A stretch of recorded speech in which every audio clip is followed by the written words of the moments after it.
Let's see the solution to these trial questions based on what we've learned so far. The first question is, an angle with a measure greater than 180 degrees but less than 360 degrees is called what?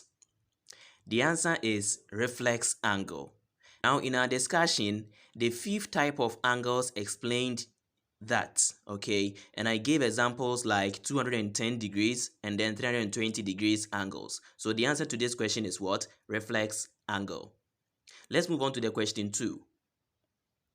Give 2 examples of an obtuse angle.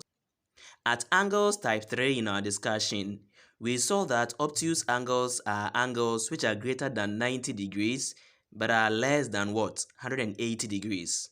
So examples of such angles are 100 degrees, 120 degrees, 123 degrees, 173 degrees, 179 degrees, and the rest. Question 3. The following pairs of angles are called what? The first is what? 75 degrees and 15 degrees, 144 degrees and 36 degrees, 46 degrees and 44 degrees, 121 degrees and 59 degrees. Now let's take the first one. Pair of 75 and 15 degrees. Those are called complementary angles because both pairs sum up to 90 degrees.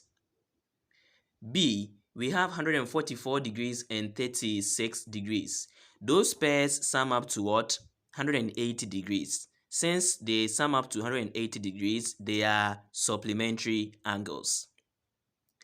Point C, we have 46 and 44 degrees angles. They are what? They are complementary angles because they sum up to 90 degrees. And the last one, 121 degrees and 59 degrees angles, they sum up to 180 degrees. Therefore, they are supplementary angles.